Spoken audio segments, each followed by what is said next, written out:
Today is May 23rd, 2026. It is 7:20 in the morning. The current temperature is 74 degrees. We're on the roof, the back slope of Miss Vivian Brown out in Phoenix, Arizona, where we're going to be doing a repairability assessment. The area of the roof that we've chosen is this back slope right here. We're going to be removing and reinserting a shingle. We'll document what takes place during the removal and replacement process. I have a piece of chalk here with me to take notes. We also have a notepad on the roof. What we want to do first is diagnose the shingle. We have this shingle marked out in X. This will be our test book. We have all of the shingles that interlock or intersect with this shingle marked out. We have 1 and 2, which are directly beneath shingle book X. We have book 3, which is off to the left, and book 4, which is off to the right. We have books 5 and 6, which overlap the nail strip of shingle book X, and then we have 7 and 8, which overlap the nail strip of 5 and 6. 5 and 6 have nails in their nail strip that go through the back of our book. First, let's diagnose the shingle. What we have here is we have a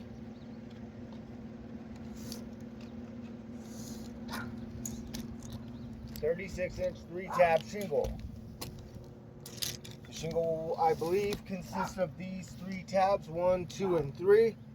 And we need to get this book separated from all the material that binds it to the books beneath it. For that, I'll use this flat putty knife.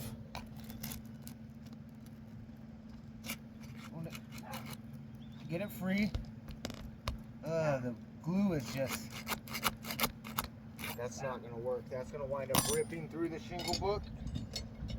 Instead, I'll try this, which is a softed nose putty knife. This glue, it is just stuck. There we go. We have that tab free. You gotta be careful. You just want to.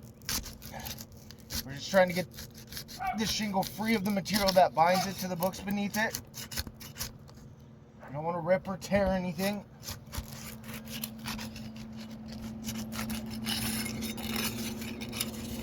Alright, I do have the shingle book free.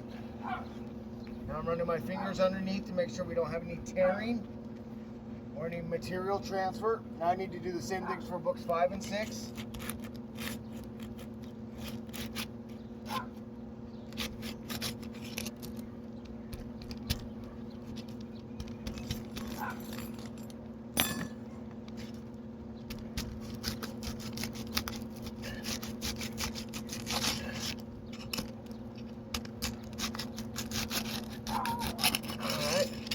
We have 5 free, now 6.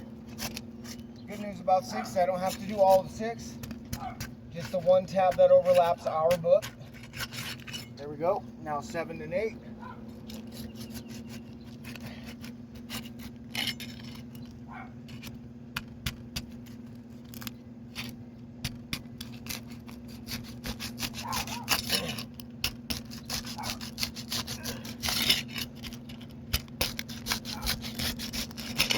Once again, I'll run my fingers underneath.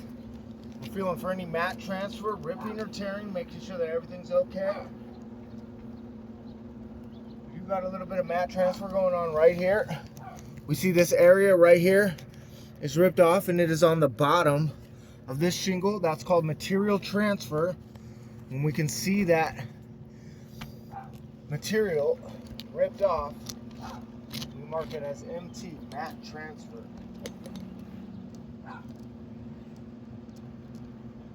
Little right there, not too bad. And all that feels good to go.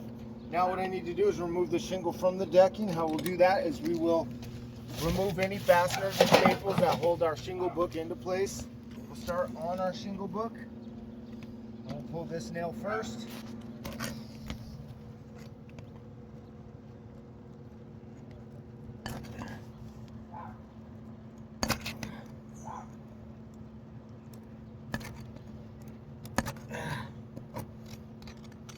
Now, because the way that this nail is shot in at an angle, I'm not able to grab it quite yet, and I have to go from underneath. It has popped through.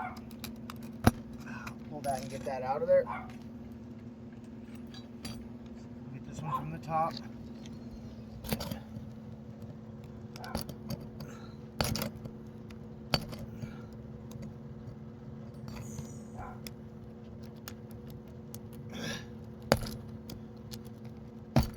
nails are being difficult today. I can see that this one shot a little too deep in.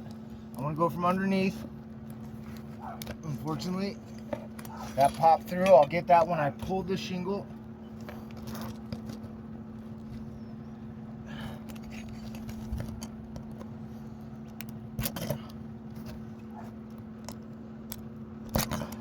The tar strip has just sealed these nails in, and it's hard to get a pry underneath them.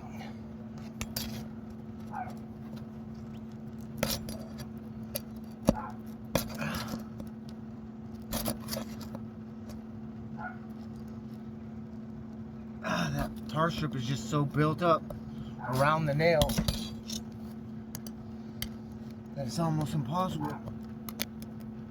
There we go. Got it. Boom, I believe we have all the nails in our nail strip out. Now we'll need to remove any that are in 5 and 6 that go through the back of our shingle book. I got the same thing going on here. It's so deep into the shingle.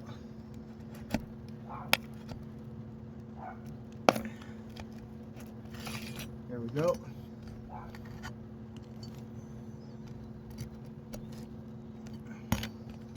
Nudge it a little bit up from the underneath.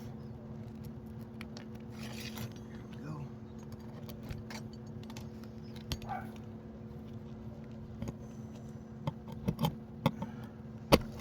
Same thing.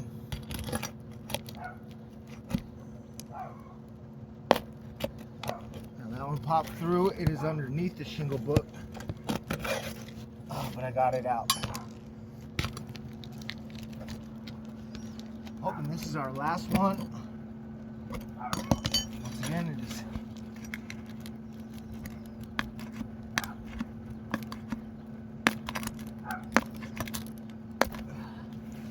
that one popped through as well.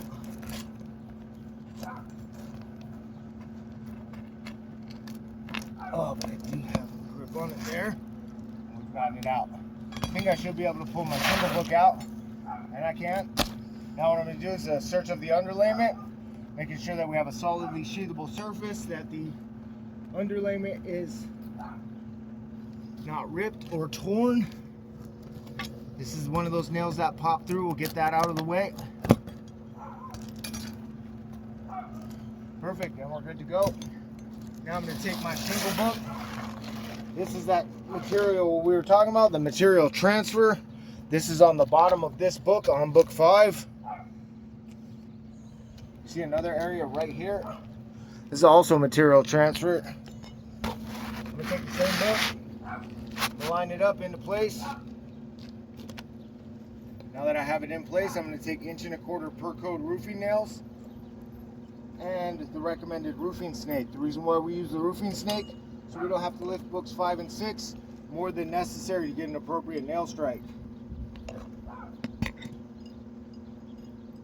So right here on one end of the shingle, make sure we're straight and in the nail strip. That's one.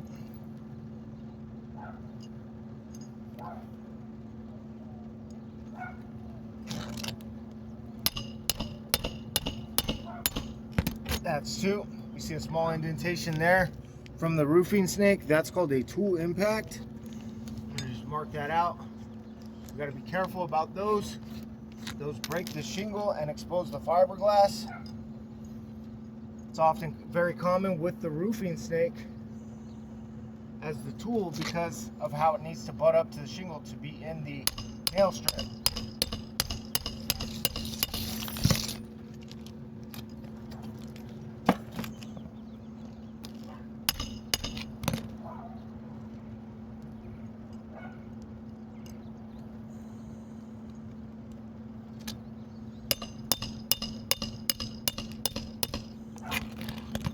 Okay, so it needs to be driven down a little more.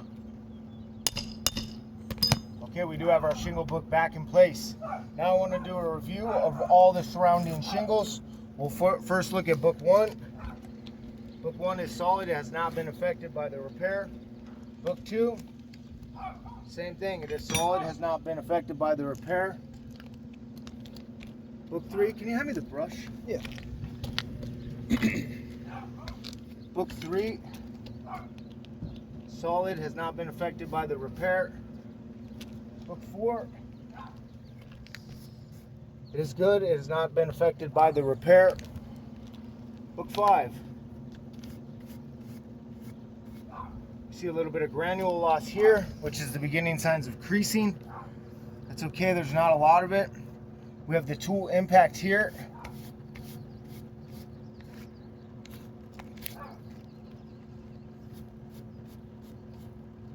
And we have material transfer here.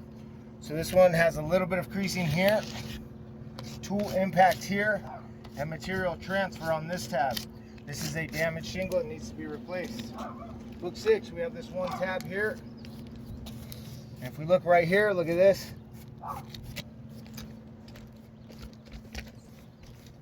Look all right here, this is a crease that has been created by the repair. This is a crease on book 6. This is a damaged book and it needs to be replaced. Book 7.